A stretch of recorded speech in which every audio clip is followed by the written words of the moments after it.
朋友们，告诉你一个秘密，绝大部分人以为的福报呢，可能正是夺走他们能量的罪魁祸首。当一个人事业有成，财富不愁，或者家庭和睦，子孙满堂，通常呢，我们就会说，这个人福报很够，福报具足。也就是说，世间所有为人所羡慕称赞的好事，通常呢都被称为福报。反之，若是一个人遭遇贫寒、窘迫、病痛、破产等等坏事，就会听到人说这是业报。难道福报真的是这个意思吗？很多人都不知道的是，福报呢其实分为两种，一种呢是显性福报，一种呢是隐性福报。绝大多数人对福报的认知呢，都停留在显性福报，甚至终其一生都在追求这种外在的福报。比如说找到了一个好工作，突然得到了一笔财富，拥有一个健康的身体，获得了扬名的机会。这种生活状态的体面或悲惨，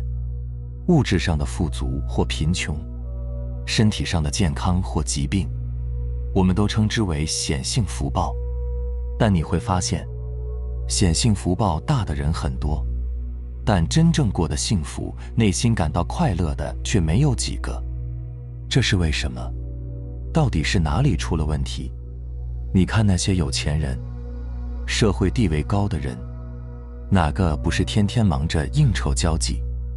为工作上的事焦头烂额、劳神伤心？其实大家可能不太了解的是，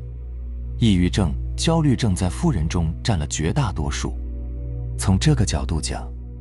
物质层面的满足到底是福报，还是金光闪闪的陷阱？很多时候，人在迅速获得声名与金钱时，当然享受到了舒适与便利，但同时也带来了另一些东西，身心更加沉重，对世间的事看得愈发真实和不舍。此外，并没有带来其他太多好处。所以我们会发现，显性福报并不难获得，也不长久。就算获得，但对你来说也不一定是一件好事。而隐性福报却很难获得，因为它只有在逆境时才会出现。那到底什么是隐性福报呢？所谓的隐性福报，就是内心的升级，也就是心性、善根、慧根、心神能量等等。这种福报持久稳定，不以外在的环境变化为转移。比如说，一个人经过了几起几落，他磨练出了坚强的韧性、敏锐的洞察力、定力、耐心等等。这些品质让他遇事不再受环境和情绪的干扰，能快速抓到事物的本质，从容淡定地达到自己的最终目标。而能获得这种隐性福报的人，在这个世界上少之又少。一个人的境界和格局的提升，永远不是外在财富地位的提升，而是内心境界的提升，是心的力量在不断的增强。比如说，一个人失去了一份工作，别人可能会说，太倒霉了，这就是运气不好的事情，但他却把失业看作是一个新的开始，优雅的转身。又比如他离婚了，别人都觉得离婚不好，这是没有福报的事情，但他能通过离婚更加清楚地认识自己，更加正向地看待缘分的结束，接纳他人的多面性，学会了头脑清醒，这不是更大的福报吗？再或者，有一些人被查出患有重大疾病，或者家人突然离世，遭受到巨大的打击，这时有人跳出来说，这些都是业报显现。可是回过头看，当事人往往非常感激这些经历，恰好是这些厄运发生后，有的人突然遇到一位名师，完全改变了自己过往的生活方式；有的人顿悟到世间的一切都是刹那生灭，根本没有任何一刻是自己抓得住的。当下大悟。试问，这些看上去很大的打击，是业报还是福报？面对逆境时，不被挫折击垮，而是一次又一次地站起来，一次次积累经验，这才是真正的力量，真正的内在福气。而从时间的角度来看，我们追求的很多所谓的福报往往是短暂的，比如考上了名校，可能只是一时的荣耀；追求外在的美丽，可能只是短暂的满足。但随着时间的推移，这些短暂的福报可能会带来意想不到的后果。有些人可能在中年时期就开始走下坡路，到了晚年更是感到孤独和无助。有的人年轻的时候就当了大官，晚年却锒铛入狱。这并不是说他们早期没有福报，而是他们可能没有意识到，真正的福报是长期的、内在的，是能够持续带来正面影响的东西。我们看待一个人的生活时，不应该只看表面，即使他现在看起来处境不佳，我们也不能忽视他可能正在学习如何变得更幸福，如何从低谷中寻找到真正的自我和生活的意义。这些低谷、痛苦和折磨，可能正是他觉醒的开始，让他开始明白自己真正追求的是什么。每一段痛苦的经历背后呢，往往都被赋予着一个巨大的机会和礼物，只是我们总是从很表面的现象下结论做判断，被好事吸引，被坏事吓退。好与坏从来都不是固定不变的，你认为的好可能是藏着砒霜的蜜糖，你认为的坏其实是关在蚌壳里的珍珠。我们并不否定和反对享有物质的富足，这都是自然而然的事，是我们行走在人世间的工具，该受用就受用。只是我们不必把物质的丰足看得太重，把它们视作成功的标准，或者这一生最重要的追求。有钱不见得是福报，它反而延伸出了太多的得失心与挂碍，可能让我们投入一生苦苦经营和维护，也就错过了最宝贵的醒觉的机会。有名气不见得是福报，它会放大这个我的重要性，放大自己很能干、很了不起的感觉，以为自己一定可以达成什么，因此更难看破我的虚幻。所以你认为的福报不见得是福报，你认为的厄运也不见得是厄运，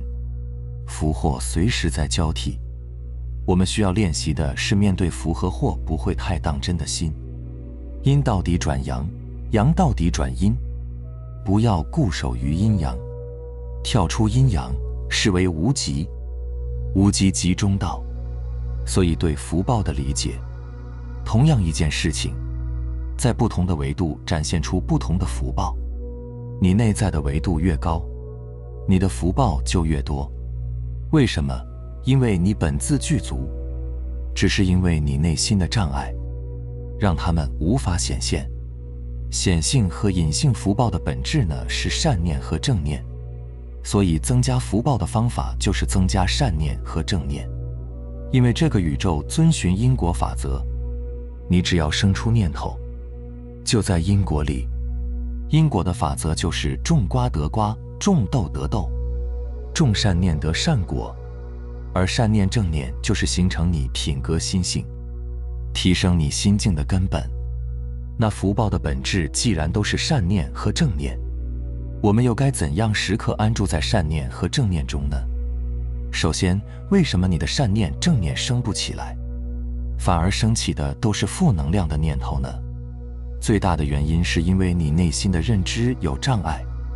认知思维障碍以及我们内心的烦恼。什么叫认知思维障碍呢？比如说我跟你讲善知识，跟你说高维智慧，你怎么听都听不懂。你不相信好人有好报，不相信因果法则，这就是有障碍。有的人一听就懂，就说明他的认知障碍少。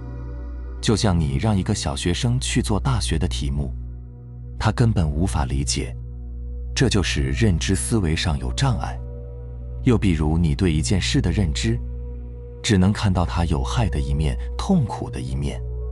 你会认为我怎么这么倒霉，坏事都让我遇见了。而有的人经过了这件事，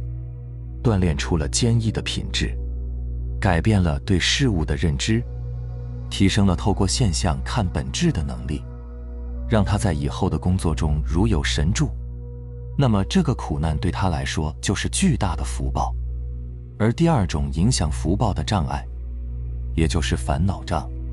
什么叫烦恼障呢？就是你的贪心、嫉妒心、怨恨心、傲慢心，它会障碍你的福报显现。这就是内心的认知障和烦恼障。内在的障碍去除了，智慧才会显现，你解决问题的方法才会层出不穷，